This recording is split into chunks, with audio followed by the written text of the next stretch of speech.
presents the Beat Basement, where you hear from your livest producers, all of them. And this is where it all goes down, where you hear the funky sounds from the producers that's up and coming to Grammy Award winning, all of them. And I'm your host, Swish, and we going in. Everything going in.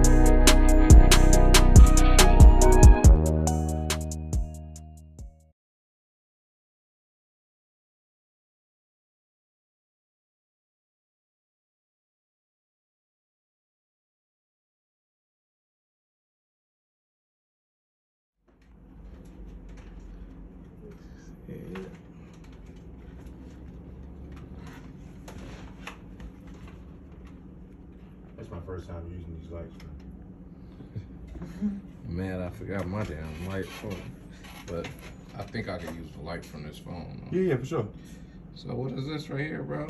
Just the, the collectibles, all this motherfucking music nerds and shit. We gotta have collectibles. It's some special ones in there. The TLC, nobody got that one. And then the Kid and Play, that's the special one too, especially them. But then these guys down here is my pride and joy. These TVs. Okay. Go down there. Them TVs, bro. Crazy. Yeah. They cut on and they got TV stations on them. That's small. Are you serious? Crazy. Bro. And they got working wireless remotes. Crazy. Bro. Yeah, it's nuts. That's crazy. Yeah, it fucked me up. When I got one, I was like, nah, I gotta find the rest of these guys. Yeah. Damn, that's dope. And like you said, I haven't seen the TLC ones neither. Yeah, when I found the TLC one, I was crawling around like, hey, you got a TLC? I know a couple people that collect them too. Yeah. But I had to ask them, and they was like, nah, I never even heard of them. I'm like, yes. So yeah. Yeah, I had seen a few I wanted to get, man. I love them shits, man. Yeah.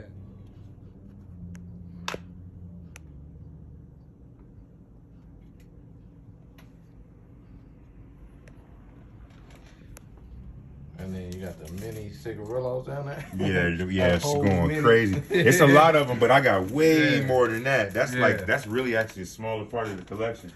I got so many more than that. That's dope. Avid smoker, definitely. Yes, that's dope. Gotta get high and create, man. Yes, sir. Mm-hmm. It's a whole vibe. Whole vibe.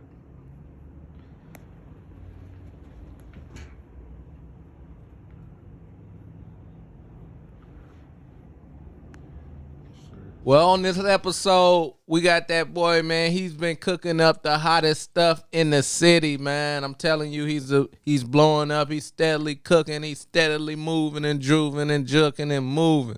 You know it. Shout out to my boy, SoundSfromIkey. Yo, in here, good vibe. I like when people notice that I'm working hard. You know what I'm saying? Shout out to my guy, though. We in here. Yeah. Good, feels good to be here. Yeah, it does. And especially we doing this interview in my studio. I love it. Man, it's like a 101 feeling here. Nigga, I love going to niggas like where they make the magic happen. Right. I don't think a lot of people really understand that, man. My abode. Right. My music abode. Right. You're under a rock. Mm-hmm. Yeah. Under a rock with a lot of power and electricity. Imagine a damn caveman back in the day, a nigga with some energy and shit. A caveman with a campfire. Yeah. To me, back then would be the equivalent now to do a studio with some outlets. Yeah, you're right. Oh God. on the scale of things. Yeah. No cap. Yeah, man. I'm liking this. I'm liking this a lot. Yeah, it took me some time. It took me I've been working in the studio 4 years, and then went hard on it like the last 5 or 6 months. You know what I'm saying? Yeah. And I just decided that since I don't want to share all the money with these expensive studios, I was like, I'm gonna bring it all in-house. Make sure it's all in-house, and not only that, just control my atmosphere, control my vibe. You know what I'm saying? So, yeah. Yeah. You keep that energy, that same vibe. You don't have to feel like, you know what I'm saying? Every day. No stress. Consistent, yep. And I try to keep it consistently positive and light. Like the light vibe. I I try to stay away from the down vibes because it affects me musically. You know what I'm saying? Yeah. I think I have been to some studios where I've been like, man, I'm not feeling the aura in here. You know what I'm saying? I worked at them. Yeah. I worked at them before, and you like, man, after I clock out, I'm out of here. Like something's weighing down on my shoulders, and I ain't do nothing wrong to nobody. You know what I'm saying? Yeah, I didn't in plenty of studios like that. Yeah. But shout out to the ones that do make you feel good. Yes, sir. Like the home ones and I was just about to say that. Shout out to the home cookups. Right. And the other studios and the you know, the outsourced studios. Mm-hmm. You know? Mm-hmm. Shoot, big shout to Tree Sounds. I can shout some studios out. Big shout to Tree Sounds. Big shout to Death Star.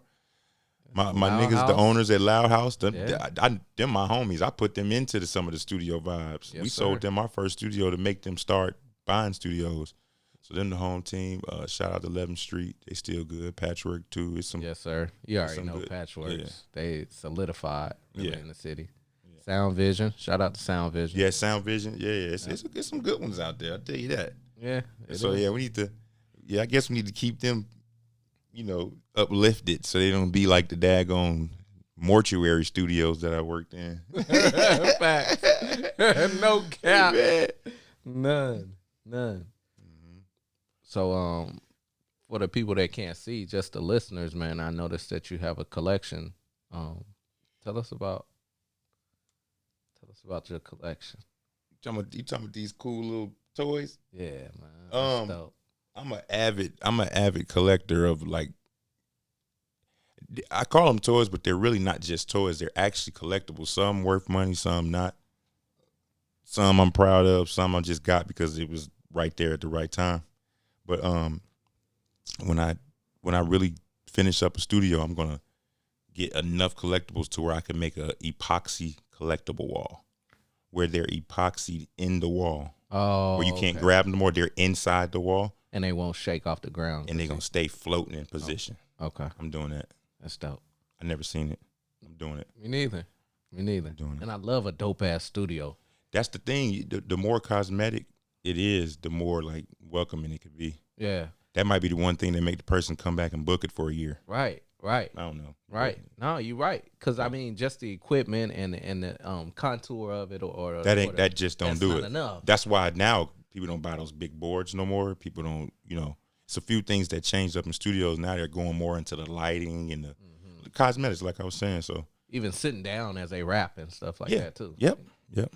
They got to be, the atmosphere got to be right, not just the equipment. Right. So nowadays, instead of spending, $500,000 on boards, we're gonna spend an extra $100,000 on paint, lighting. Might put some vibration seats in there that do foot massages. Like, it's different things that, is welcoming. That's very hospitable to people and make them come spend all their money with you. And that's the point. That's what we want. That's what we want. Yes. Mm-hmm. Yes. So, SoundSfromIkey, tell the listeners a little bit about yourself, man. Like you said, I'm SoundSfromIkey, a.k.a.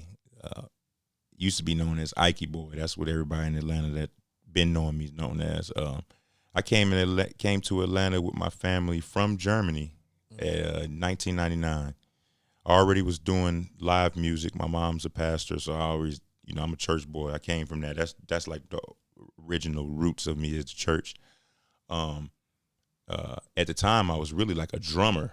I was messing around with the piano, but I was like a drummer. My older brother, which was just right here, he plays the organ and the piano. So we were like sort of like a brother band. Like we would, go to different churches with my mom, play here and there. But when I came to Atlanta, the digital scene is what it touched my heart and changed my life about music. I didn't care about playing live no more because I met this one guy, Seven. Shout out to Seven. His dad was a coach at the high school we went to, and he had Fruit Loops on his dad's computer in his office. He showed me how to use Fruit Loops one time in 1999. Never stopped. So from that point, I was just, I didn't care about nothing else but trying to learn how to do this or learn how to get a copy of it, learn how to put it on my computer or put it on my brother's computer, dad's computer, somebody's computer. I'm trying to figure out, how to do this Fruit Loops thing. I messed around and got it. I did all the necessary research. asking people who use it, just spending time on it. I even had an analog in set up that I didn't know it was analog in at the time, like where I had a synthesizer going into the Fruity Loops. It was cool, you know, it was a good experience for me kind of learning the digital world. But then I met another guy that told me about Reasons. I got on Reasons and went crazy. Then learned Reasons is from overseas and all that kind of stuff. Got good at that. This is around about 2000, 2001, 2002, 2003. About time I really just was in the gym making these beats, really, you know, making a life out of it. Even though I'm not making a career out of it, I'm making a life out of it. I found this one guy, you know, I told him I make beats. He was like, everybody's trying to make beats. This is back then he was saying this. Everybody's trying to make beats. This is crazy. He heard my beats and was like, bro. What made you want to take it seriously? Like, I did. I still wasn't. But you had to get I ain't all even the come to that necessary yet. steps. You had got everything. What's crazy is my taking this serious, it didn't even hit yet. Because I was liking it enough to be consistent. I was liking it enough to just keep doing it. And then I didn't have much else. Like it was, you know, I was the retard in school. I had got kicked out of school. So this me coming into I'm about to take it serious. It's like it's all kind of lining up for me to do that, to take it serious. My first manager, he liked everything I did. He took me to this guy. We did little small stuff, never stuck. Took me to this guy, did small stuff, never stuck. Took me to a basketball player that he knew. At the time, I think it was his last season. He was basketball player. Yeah, NBA dude who had a music label. What does that have to do with? I'm gonna tell you. So he said, "Hey, there's this NBA guy I know." I was like, "Okay, and." He was like, "He has a music label, and he needs somebody like you." So I'm like, oh, "Okay, you know." I'm thinking in my head, I need some money now. Like we gotta get paid. You're an NBA nigga. I need something. Compensation is. I'm having compensational thoughts now. Like nigga, you gonna have to pay me.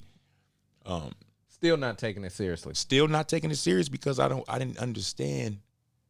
Like doing all that live stuff and just in the gym with the music, with the gospel and whatever I was inspiring me to do it live. It didn't come over to the digital side because that feeling that I got playing and touching the keys, I didn't get that feeling yet in this digital world at that point. Not yet. When he hooked me up with this guy, this tall ass nigga, I ain't gonna say his name because I ain't giving him no glory. This is Ikey show this time. wait, y'all didn't fall out on that. Later on, but okay. I still can thank him like nigga didn't dunk on you and then no. No. What's you funny? What's crazy is like a lot of people be like, man, I wish I ain't met this nigga and man, fuck that nigga. He messed up how many years of my life and I wasted my time with him. I could have found somebody else to believe in me, boom. It taught you something still. Still learn something from it. And just things that I did while fucking with this guy. So backtrack to when I first met him. He liked my beats. He was like, you record? I was like, record on what? I can record on Fruity Loops. She was like, no, like you record on Pro Tools? I was like, I heard of that. He was like, oh, no, you need to get Pro Tools. He's telling me you need to get Pro Tools and just get good at that. Who's telling you this? This new dude he hooked me up with. That the basketball player hooked He sees that like I'm a tech nigga. He sees it. He know it. Like and at the time I didn't know that's what he really was catching on because it's really like these the people that got me to where I am now. They started me off. Like the foundation was what I'm talking about now. And like I literally got around Pro Tools, bro. And bust that motherfucker down and learned the whole thing. And like not the whole thing, the greater beginning steps to where I can sit down with an artist, build with them, record them, and have something. We talking 6 or 7 months, no cap. Like to where come on, we gonna make a song. Like 6, 7 months, we making songs. So there goes the birth of the engineer Ikey right there at that moment. That's engineer Ikey now / producer Ikey, not just producer Ikey. It's the combo package now. Long story short, within that year, I started making like $5K a month back then, bro. Yeah, from this basketball player, I was making like 3, 4, 5,000 recording BMF niggas, recording all the street niggas that's connected to this guy. You know, I only kill niggas off, but like they connected to these people, Right. and they bringing the money through. I'm making like literally like 3, 4, 5,000 as an entry level engineer that just understands something. Because at the time, I didn't know what something was. I just wanted to be, you know, good at what I was doing. Still not taking serious. I love the money, but the serious thing ain't hit yet. This manager started seeing that I could work with people, and now he's reaching out to bigger industry people now. And the basketball player nigga, he's still around. We still doing everything. So he's still looking at you making all these other connections, kind of. Right. So basically, your piece of you know what's going on. No, you know how niggas is. I'm intrigued now. No, it's crazy. So my manager started taking to all these people. I ended up working with like B2K, Flow Rider, all kind of people. Like it was crazy. But lo and behold, my manager and this NBA nigga both was in cahoots. Who? I don't mean to cut you off. Yeah. Who was the biggest artist that I ever worked with? Yeah. And who would you like to work with?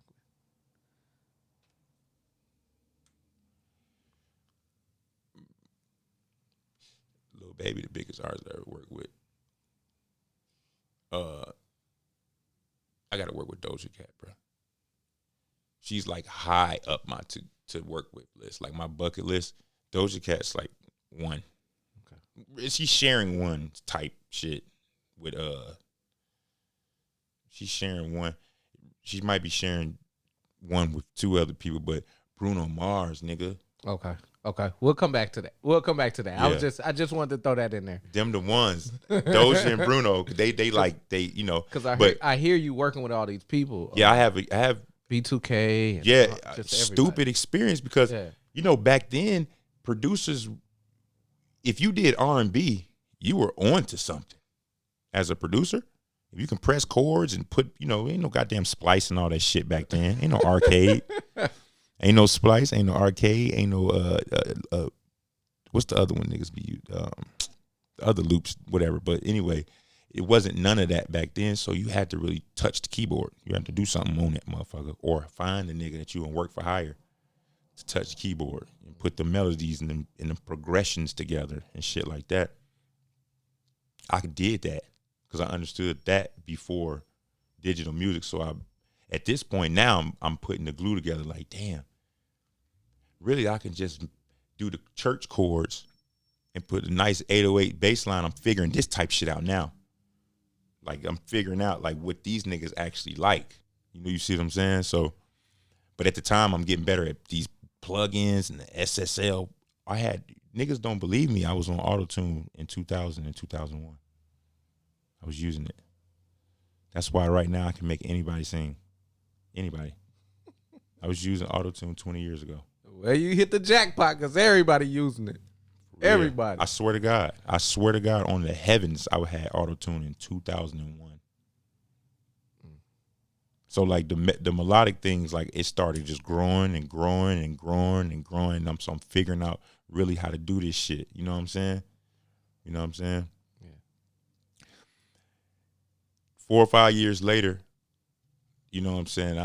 I get to a level where, you know, people are looking for me now.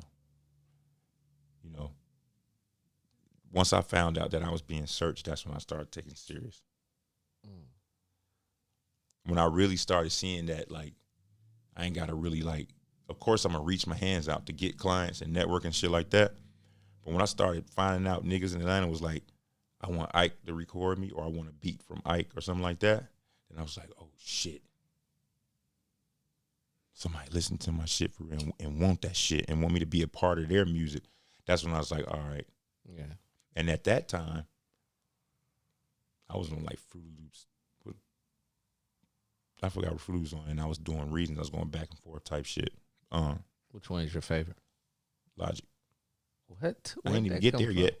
Okay. Yeah, I didn't even get there. Okay. I thought I had it going on with that Reasons doing drums and Fruit Loops. I thought I had it going on doing that. Which now, that's one of the still best sounds is doing them fucking drums in FL. But like I said, at that time back then, I was learning these plugins, getting good at making shit dumb loud and not be distorted, getting good at getting that good punchy low end, figuring out how to really manipulate sound. And I'm taking all of that knowledge over to the production. So I'm really getting good vibes working with this nigga, this girl. So the girl mission didn't start yet. I work good with anybody. I don't care who it is I work good with, but there's something special about when I work with a female artist. Like when it comes to females, bro, what I can get out of a female artist is usually more than what I can get out of a male artist.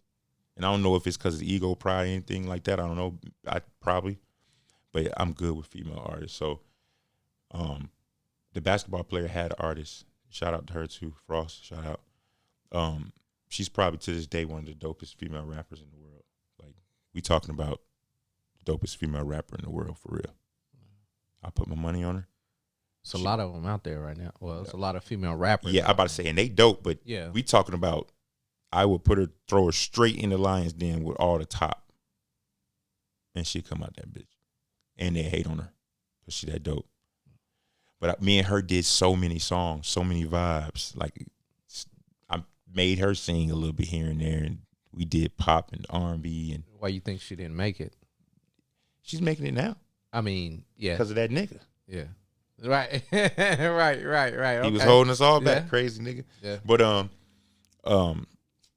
long story short, it got out, the word got out in Atlanta that this nigga Ikey can basically build a girl artist. Like, this nigga can make your girl artist sound better than what she does on the production and on the engineer side. Back then, this is like 2009, 10-ish.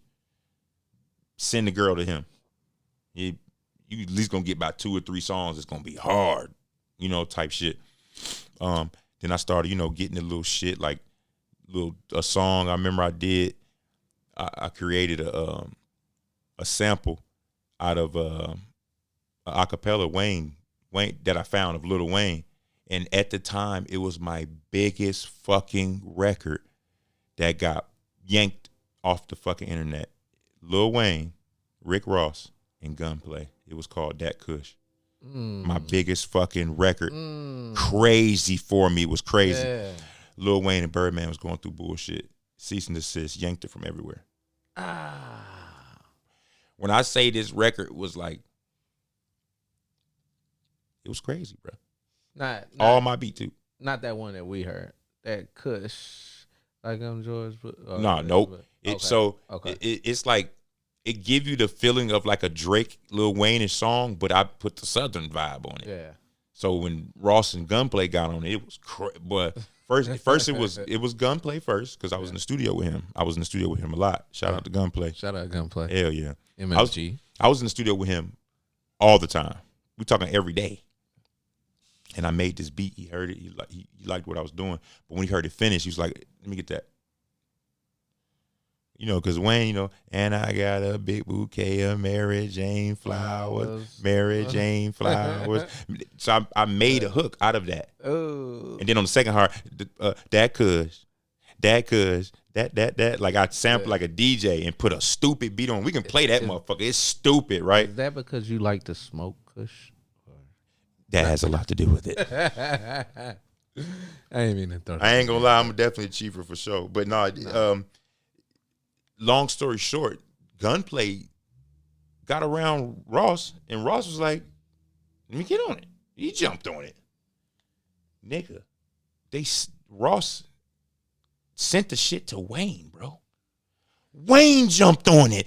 I can't make this shit up, nigga. He's one of the greatest rappers alive. Nigga, like, and I be talking shit because in the DMs you be see, I talk shit because I just feel like certain shit be capped and certain shit be, Yeah. And back then I was telling niggas like, it's Wayne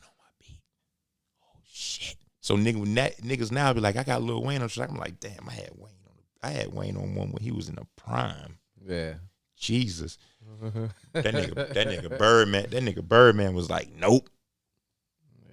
Yanked it. That put me in a different place though as a producer in Atlanta. So I'm glad it happened, but it yanked it. So and do you I don't mean to cut you off good. again. Go ahead. Do you think you've put together your best just hit after hit after hit album or production of one CD or one? You asking, do I do that? Have you? I shouldn't have skipped that. Have you put out your best? I shouldn't have skipped ever. that. I wouldn't say it was my best ever, but I was one of the first producers in songs. Atlanta that used to do beat compilation discs. Yeah. Damn. One would be R&B, yeah. One would be rap. Damn. And I would do seasonal, and niggas would be having them everywhere too. Not much came out of it, but it was the fact that I seen that the marketing works. Right. You see what I'm saying? Right. But I think my best music is about to drop this year. The shit that I got going, I can't even say half of it. Nah, some of it I can. Speak that. Yeah, I got we need two. all that energy in the air. I suppose I got 2 with SZA on her new album. I just was on Young and May's last album, number 6, Don Diva featuring Ruby Rose. Me and Money Man talking about doing a tape. Shit crazy. More shit with Cyree. I got shit with Cyree the Kid. More shit with him. Shit with Drizzy that ain't dropped. Shit with Jacquees. Yeah. All this dropping. All this. Damn, it's more. It's all more, but fire. That's the gist of it type shit. But there's this one record that me and this boy Jay Uncut, shout out to Jay Uncut, that we working on. It's gonna change. It's gonna shake up. It's gonna shake up all the buildings. Good. It's already starting to do it. Good. Yeah, it's crazy. But basically that's all. Like that workout with that specific CEO. Yeah. It built me into the person that I am now. Like now I'm not scared to go hard, work, 10-hour sessions. We still do those. Yeah. You need a beat pack. We sending them. We got everything. Like I'm ready now. That's where it came from. You know what I'm saying? So it wasn't a waste of time at all. It definitely wasn't. What was your biggest lesson you think that whole experience taught you, and that maybe the listeners can't make that same mistake? I got one. Never give your all to one person. You can take that. You can take that, and you can take that and either put it in a music, like literal sense as I'm saying it, or you could say it in a personal relationship. You could say it at your job. You could put this with never put your all in one person. There shouldn't be one person on this planet that should get everything from you. That was it right there. If I could have spent a little more time putting my pieces of me in other places, I would have had more things to fall back on. You know what I'm saying? Like, but I feel like every person in the music industry needs to go through what I went through. Make big mistakes so later on you can understand what's going on and you can see danger before danger hits you. You can understand the signs. You can know that you can see the warning signs and shit like that.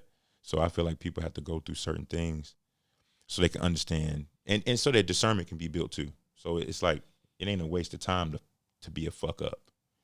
You might not be a fuck up forever, but like learn from being a fuck up and then you won't be a fuck up no more. You know what I'm saying? Simple. It's simple. It's simple math. Yeah. So when do you think you found or developed your sound?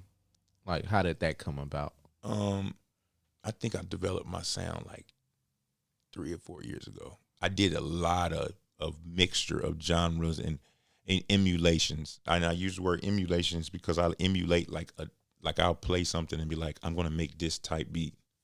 And no shade on the type beat niggas. No shade. I'm talking about like I would literally like hear something and try to recreate it, but have the Ikey brand on it. You know what I'm saying? And that wasn't me practicing my sound. But like a year or so before COVID hit, which was about 2018, 2019-ish. So I'll say 2 years before COVID. I used to like sit and try to see what makes me different from all the local producers, because I don't care about producers in any other state. They're not my competition. You know, Atlanta controls the sound. So the niggas in my backyard is the niggas is who I'm hooping with. Like, I don't care about nobody else. Atlanta sound is one of the main sounds in the industry sound. You see what I'm saying? So I'm worrying about how these niggas around me beats is versus mine, and what makes me different, what makes mine weaker than theirs, and also what gives me an advantage on their beats too. So I start curating what I know what makes me better. And what makes me better is my melodies. A lot of these producers out here, no shade. Don't y'all take this and flip this. Because niggas is raw out here. Please don't. Niggas is raw out here. But me, I have a melodic edge because I literally can play the piano, and I can take these sounds, these Omnisphere, these crazy plugins, and manipulate it in a different way, because they don't know how to sit there and play it. See what I'm saying? Yeah. I use Splice. Yeah, I sure do. I use Arcade too. I don't have to. How long do you think it takes an artist or a professional to curate his sound, to know it, you know? Because I feel like a lot of producers get lucky. A lot of people get lucky, period, and don't know that that's their sound. Let's talk about them first. Okay. Some of them will get this song and get the right artist to bless it, and then like they either get stuck in that sound, which is not a bad thing, because like, you know, shout out to little baby producers. Them niggas got that shit down packed. Oh yeah, it's hot. And it ain't the wave. Right, it's a wave. It's the wave. You can't even, nigga. He's one of the top rappers. Right. Over the last 3 years straight. Hands down. You know what I'm saying? So if it ain't broke, don't fix it. Right. But right. I think it takes like 5 to 10 years to where it's like locked in, not just, oh, this is fire. You know, this is dope, and you never do it again, because that happens to me. I'll do something so crazy, and I'll be like, damn, man, I need to do that vibe one more time. When it's your sound, you don't that never happens. It's not no, I need to do it again. You would be already doing it. Do that again. Yeah, you feel what I'm saying? Yeah. Mm-hmm. Yep. So it's curation, man. It's a curation process. Some producers, like I said, some producers ain't trying to do homework. They just stuck in the sound, but it might be working, and they get millions, and these pub checks, it's coming stupid. It can happen. I know right now 4 or 5 producers who do one sound, and they're rich. Yeah. They're rich. Yeah. Straight up. Yeah. But I don't want to be the one sound nigga, but I do love like R&B and like pop shit. Yeah. I'm in that world. Right. Who influenced you to pursue music? Timbaland, Neptunes, Flight Time, which is Jimmy Jam, Terry Lewis, and some artists too. You know, I ain't trying to be cliche, but you know, Michael Jackson, right. You know, Janet Jackson, a lot of old school groups like Full Force, and you know, like the rappers and shit of the House Party days and all them, like all that. We, you know, my mom was the VHS lady, so it's crazy. My mom was the VHS lady, and my dad had records. So I'm hearing all the soundtracks of all the damn movies, and my dad playing a whole bunch of dope vibes. So it was poured into us. We didn't know what the hell was going on. We just was jamming with them niggas. Yeah, I like that. So yeah, it come from both sides. And my dad tone deaf, but the nigga know good music. Mm. But my mom, we got is it Ohio Players? I think it's Ohio Players when Uncle's in or something like that. But yeah, we got like real deal music people in our family. Like we like the Jackson 5. We all play an instrument and sing. I'm serious too. Nah. Both my brothers, my sister, my mom. Yeah, we really was like that. But that's how it was. You know, referring back to what you listened to or what got you influenced you. You know what I'm saying? What your parents was listening to, what your family is. You know what I'm saying? So it makes sense. You know what I'm saying? Yeah, man. Yeah, we heavy music influence, bro. Like music every day. It was being played and was heard. So, and all we doing right now is like literally like currently regurgitating what was poured into us in our young youth days and stuff. Yeah. because I find myself making like the same type progression sometimes. Like, oh shit, I just pulled a goddamn sample mode on accident. You know what I'm saying? That's all right. I love music, bro. Yeah, I love that shit. That shit That's crazy. all right. Hey, man, boy, it does so much. You know what I'm saying, for the human body. I think. You know exactly. what I'm saying? Just on a whole different. It's medicine. It is. It is. Even if you don't want it to be or believe it is, it's still medicine. It's crazy. Very therapeutic, very. Yeah, motherfuckers can't tell you that it's not. It's not. So Logic. You said you didn't even mention Logic. So okay, so the Lil Wayne song, all that was Reasons. Yeah, I did that in Reasons. I chopped the vocal in Pro Tools and then I dumped it in Reasons and made the beat around it. I even chopped it like completely in Pro Tools, like all the stutters and everything I did in Pro Tools, and then put it in Logic and didn't touch it. I just made the beat around it. But one day I was at my dog OG. Shout out to OG White House Studios. I was over there, which is next to Street Execs. And one of the producers that used to come through OG Studio was Lil C. Shout out to Lil C, which is a Grand Hustle producer. He made like Shoulder Lean and a couple other like beast ass songs that T.I. did and Dro, and a couple other rappers over there. Yeah, he's Lil C dope. He was using Logic, bro. I was like, Logic's whack, but bro, them beats is fire. And I'm watching how and I'm looking like over his shoulder, like, that's how you use Logic. Everybody else I seen use Logic is not. It's this efficient, and this shit sound loud. Because when I touch Logic or seen somebody else use Logic, it was always everything's so low. It's like your beat your beat be having high. It be having high energy, right. But when you bounce it out, it's like, why so low? Like type shit. This nigga showed me the sauce.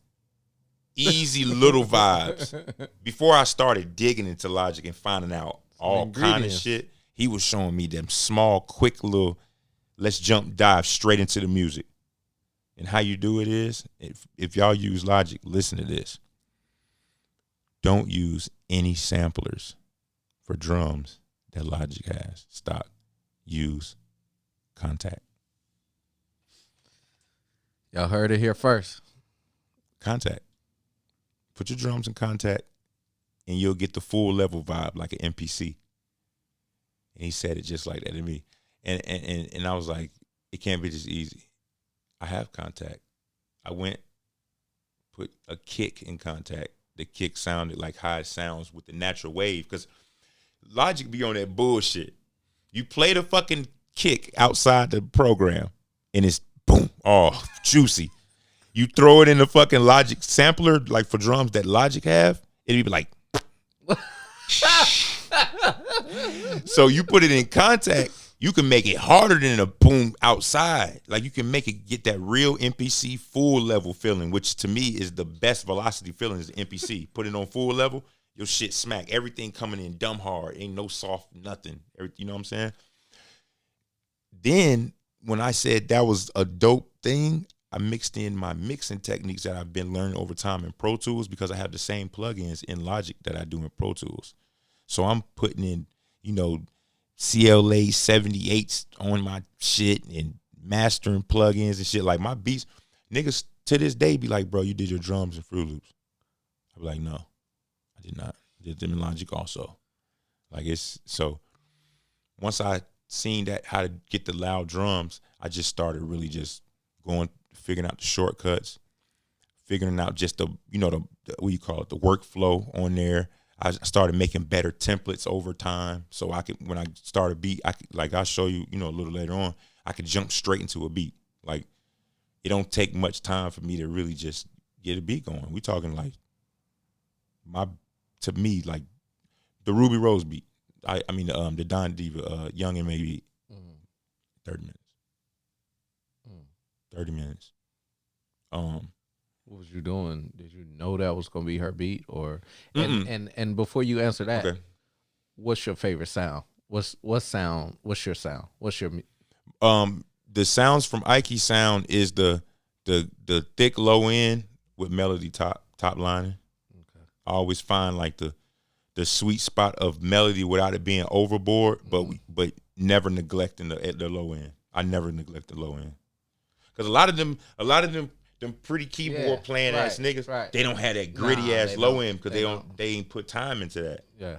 Me, I've been around all these trap producers. Like I can right now I can shout out 20 producers, bro, and that's big and not big or about to be big producers, bro. I've been around all of them, and I soaked in that dirty ass low end. You can't neglect that, bro.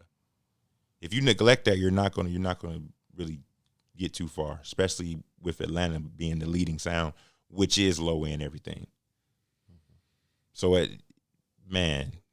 getting that sound in Logic to me, I think also is a part of my sound because Logic still has a different sound.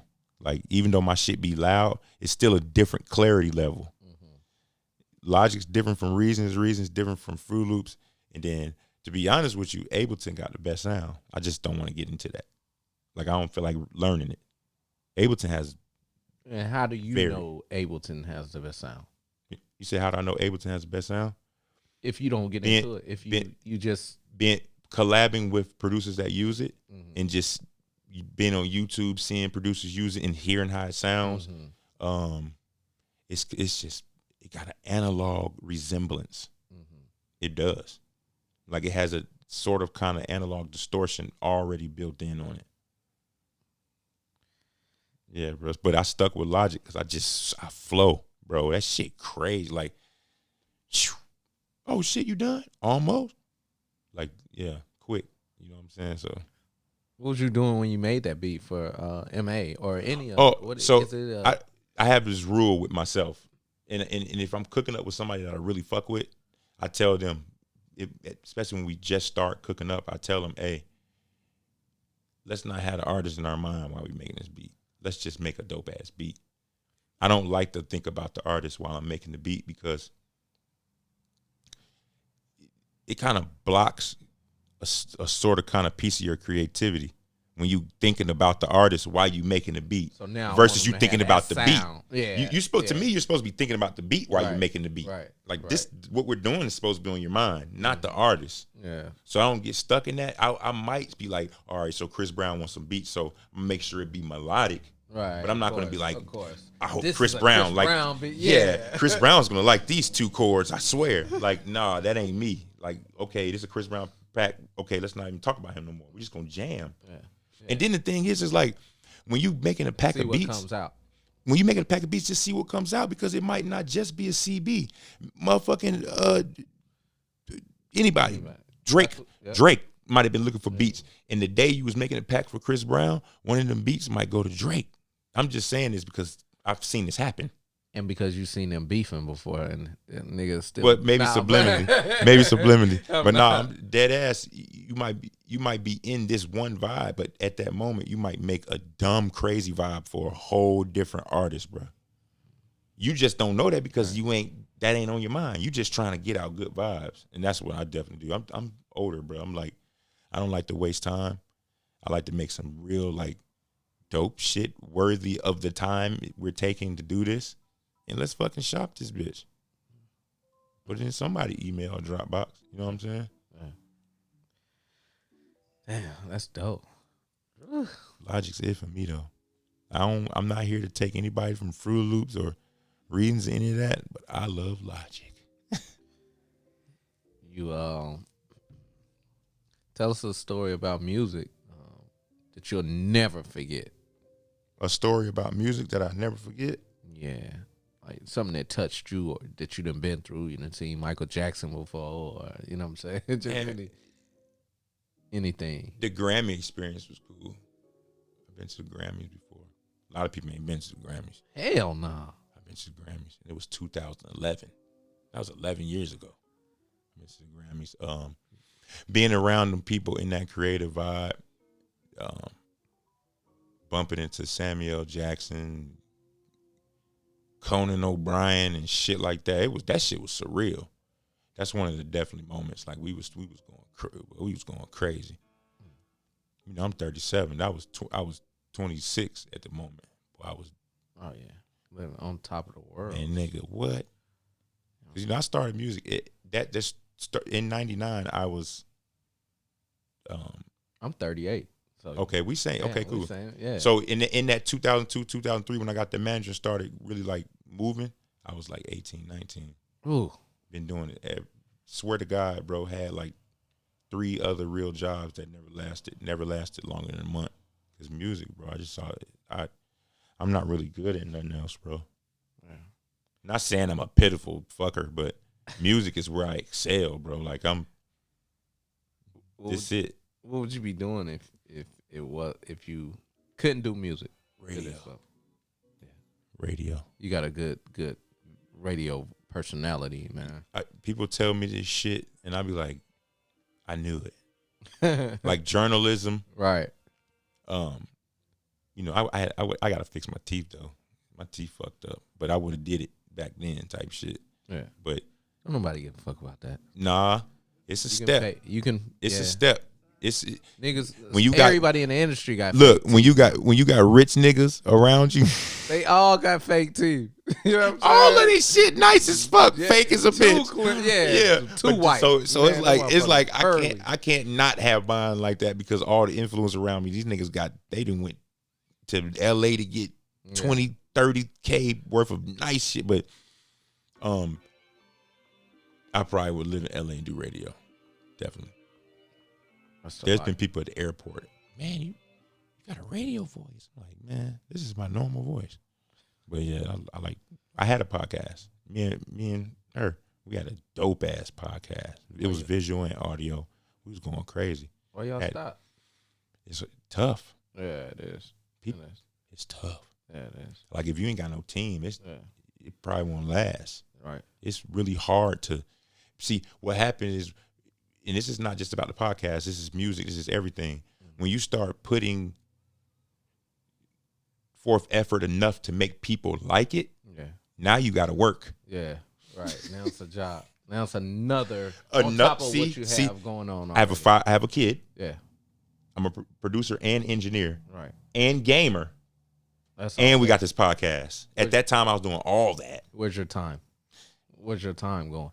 It's from this to this to this to this to this. Nap back to from this. Yeah, bro. I tried the gaming. The gaming was that was tough. That's more harder than the podcast. It's money in it though.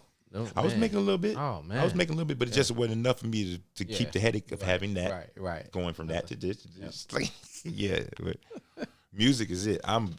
This is it. Yeah. I ain't got nothing else to do, man. That's it.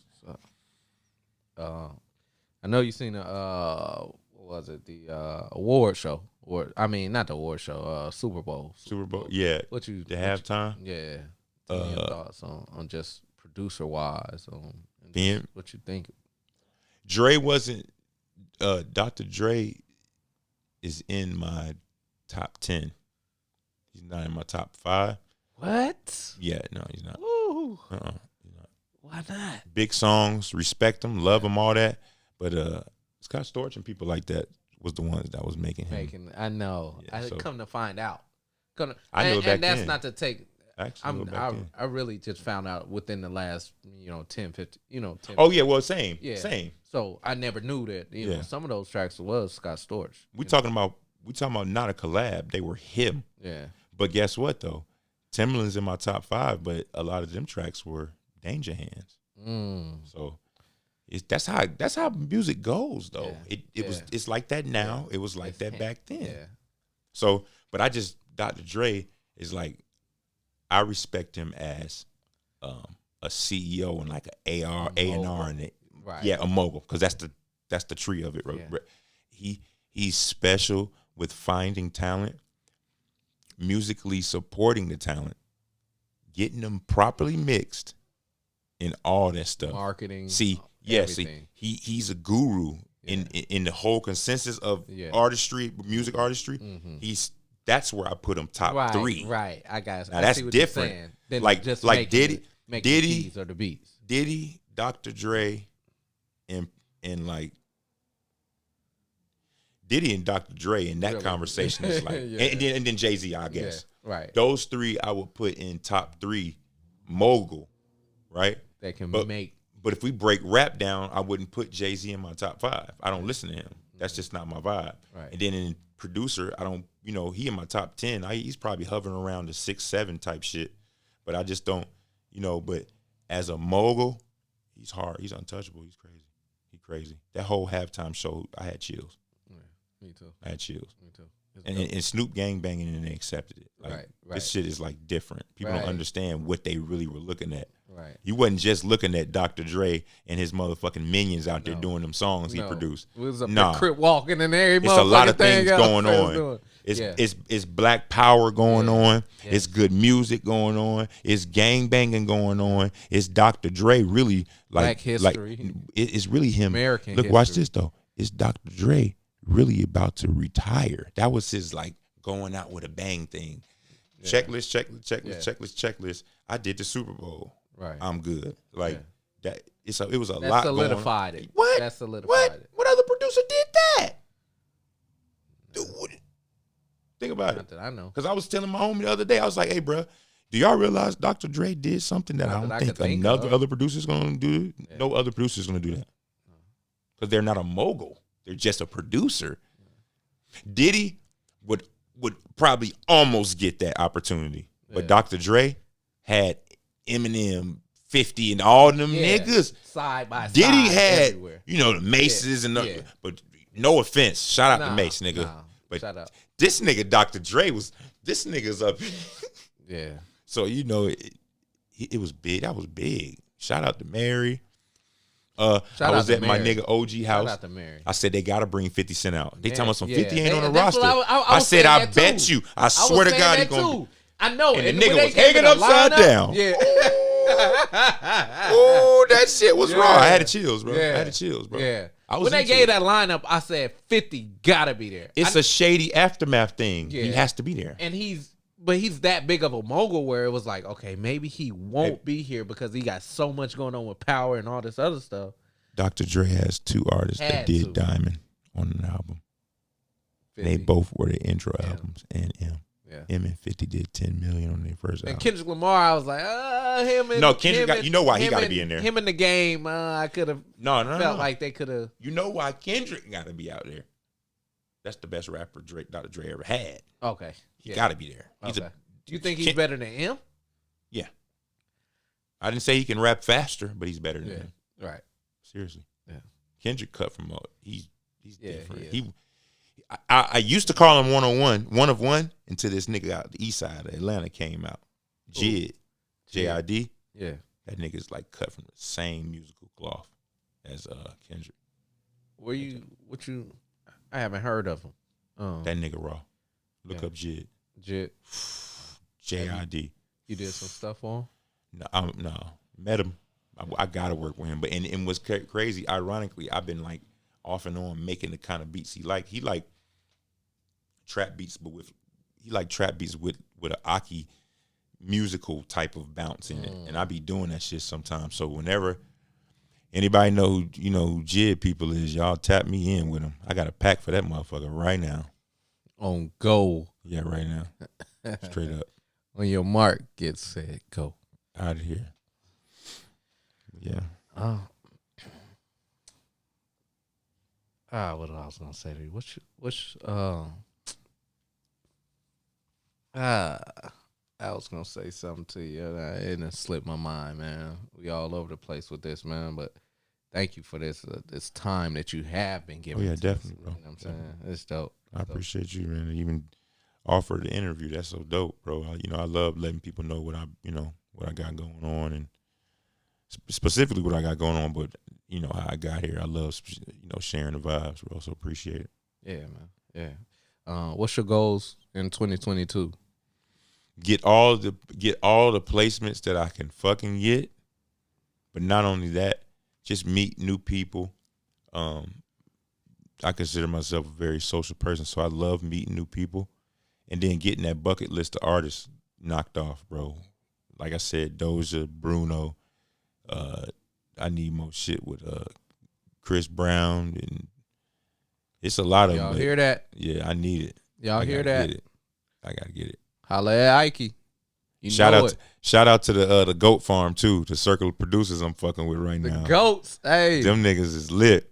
We be Shout going out. crazy. My nigga Bezo, Louis, hey, shout out to Zay. Hey. My nigga Effortless, hey, what's up, my niggas?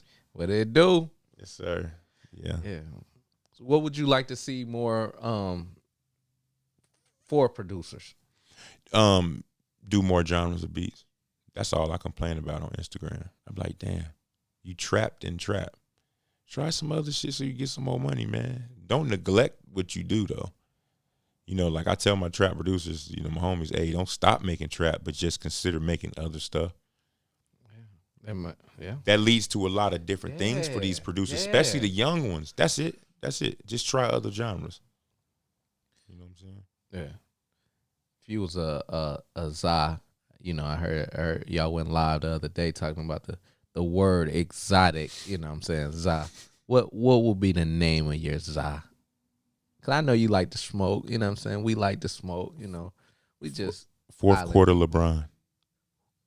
Hey, Ike, you look like LeBron. I so hate that it go too. Perfect with it. Yep, fourth quarter LeBron. That's the new OG strain. I would actually grow a flower and make that. Fourth quarter LeBron. Why fourth quarter LeBron? Because shit, you know, maybe not now, but back when he was a little younger, but shit, pass that nigga the ball. He'll score that bitch. Hey. He'll score that bitch. And ironically, he on the Lakers, which is a fourth quarter team, well, used to be a fourth quarter team. They kill you off in the fourth quarter. So this nigga look just like LeBron. If y'all seen him every day, 2 to 3 times a day, just somebody like him. 2 to 3 times a day, nigga say I look like LeBron. I be on these apps and shit. Hey LeBron, I'm like yeah, hey. Have you seen that? Have you peeked at that Kanye West story? I didn't watch it. I wanted to get into a right mindset to watch it. The Genius on Netflix. Yeah. I wanted to get in the right mindset to watch it. Oh, it's dope. I'm selling my stem player in a couple months for like $1,500, $2,000. You got one too? Yeah. Oh yeah. It's I'm dope. selling it. I'm selling the stem player. As soon as they run out, I'm getting my 2 bands for that bitch. Yeah. I'm dead ass. Hey, I might start it off at 5,000 just to see how the world is, because they love Ye. Yeah. Ye's the people's choice right now. It's crazy. He is. So, you know, his story helped though. I didn't see the Netflix thing, but it makes sense. They try to call the nigga crazy. And I heard he got a bunch of no's and letdowns. But man, I'm gonna tell you this shit was good, and they was hating on it. So, that's just for everybody to hear, man. No matter how. Don't listen to the critics. And don't give up until you die. Like, nigga, keep going with that shit. And that's one thing that I'll say. But before saying it, I always say, I don't want to sound cliche, but bruh, don't stop. That repetition gonna turn into something. It's gonna turn into something. That repetition's gonna turn, you know. But I knew something was special when he made a shoe. His story motivates you. When he made a shoe with every company, it fucked me up. Yeah. He made a shoe with Nike. He made a shoe with Adidas. Bro, I said to myself, it's over with. He's a different kind of beast. You know what I'm saying? So I know this nigga got about $6, $7, $8 billion. Of course he does. You know, but yeah, he's you know, I don't try to judge him because of his personal weird life or whatever. But I tell you one thing, that nigga right there is a fucking genius, bro. You know what I'm saying?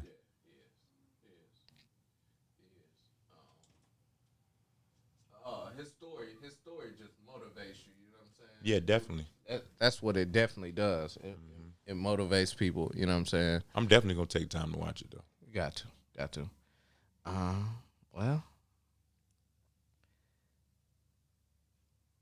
Well, two more questions. Ikey, how'd you come up with the name, and you know what you want to tell producers on your way out?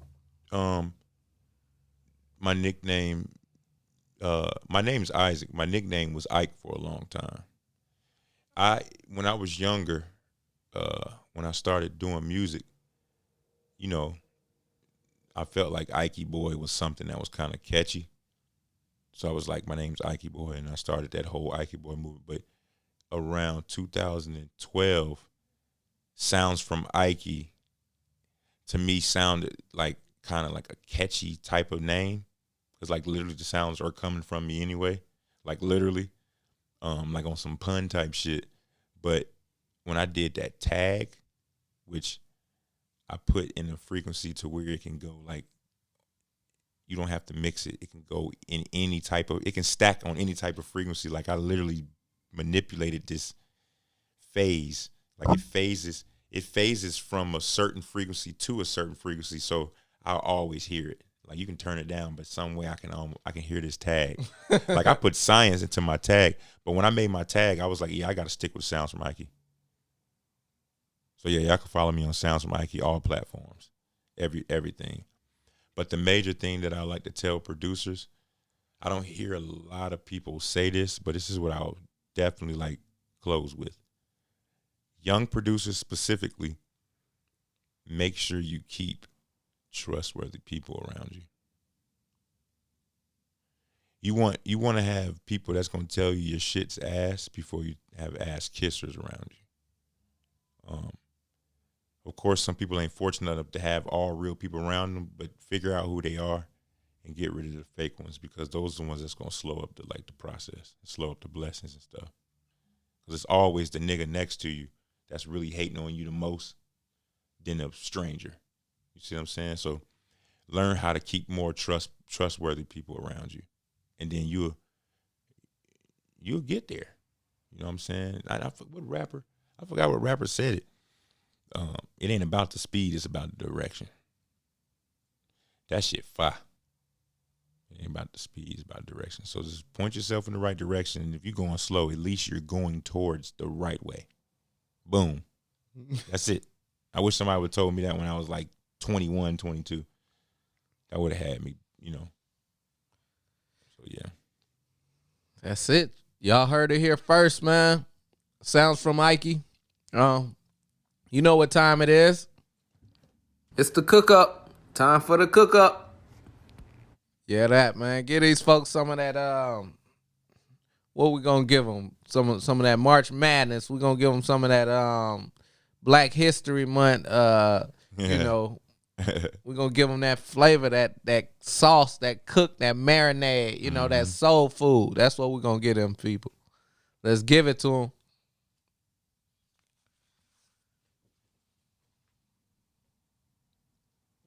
Ikey, that was hard, bro. Appreciate it. That was great.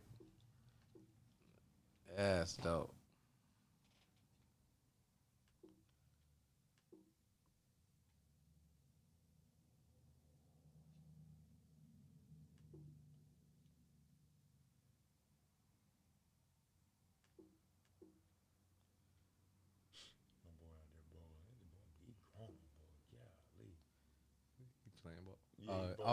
Look, bro. So first of all, watch how he throw it and pose, bro. Dang, he had the Avengers pose, too, right? like, The Spidey pose yeah. and shit. Right. Fucking hilarious, man.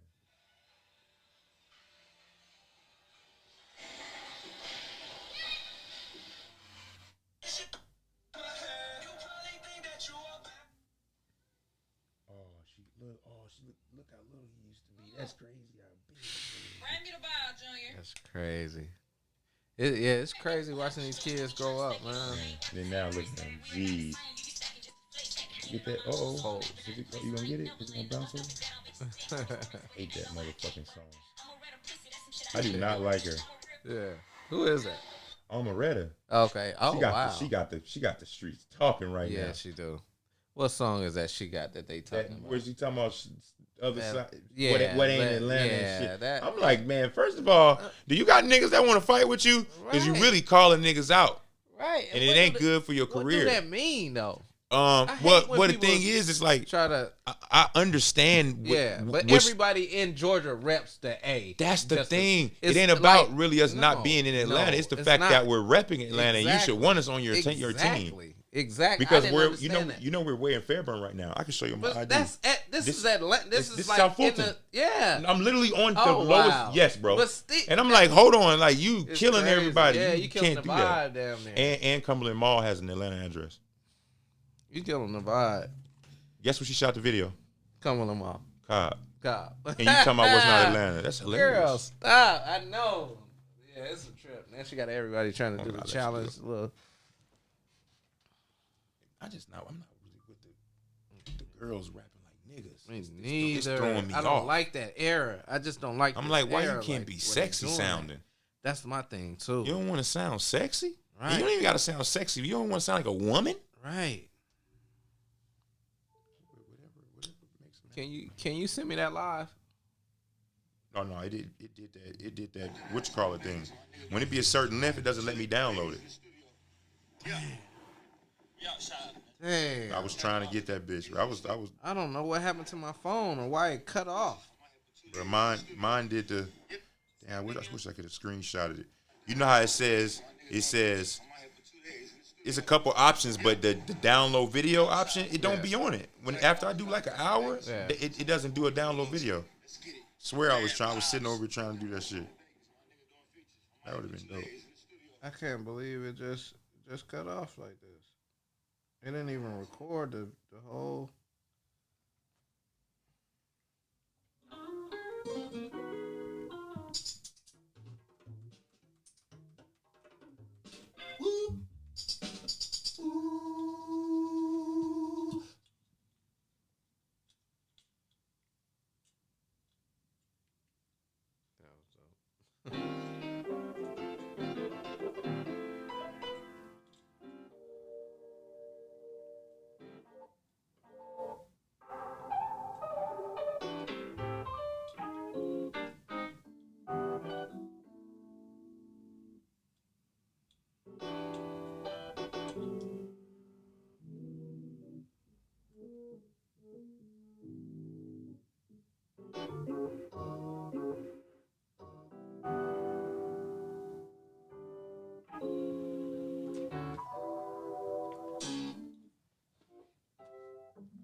It's the cook up. Time for the cook up.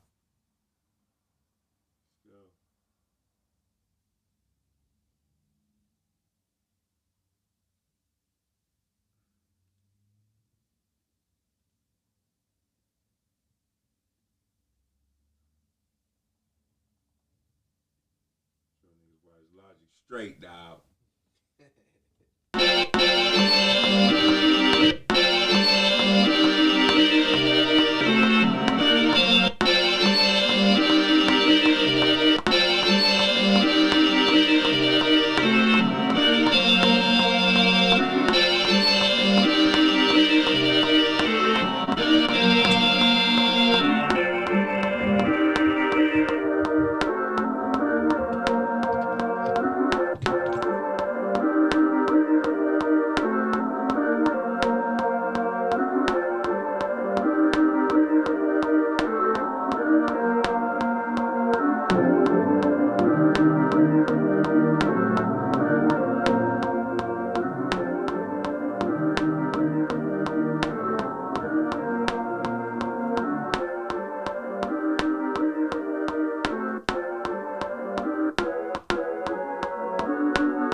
LeBron in the studio. Fourth quarter LeBron though. Just like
SoundSfromIkey.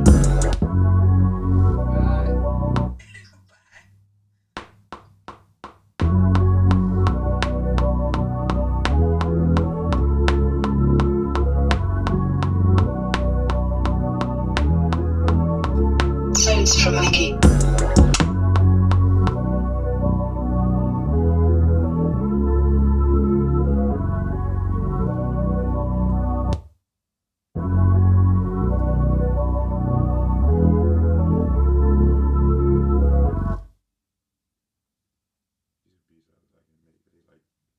They could be a fucking commercial bop or something like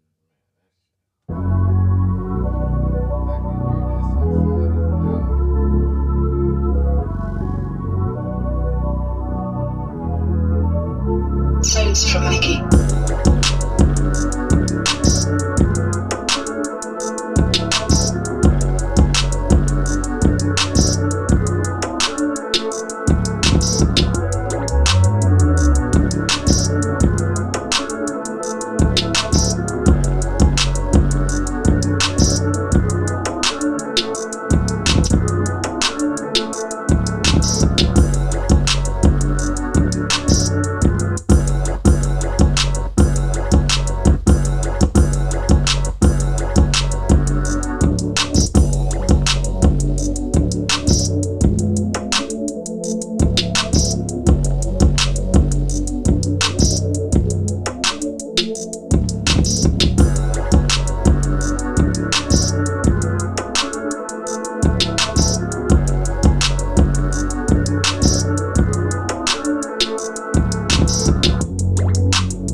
SoundSfromIkey.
Definitely going to the pack. Yes, sir. Let me hear your tag. Put your tag on there. Damn. Man, this shit didn't record, man. Damn. I'm talking about the whole thing. That out of shit here. blowing me. That shit out of here. God damn, man.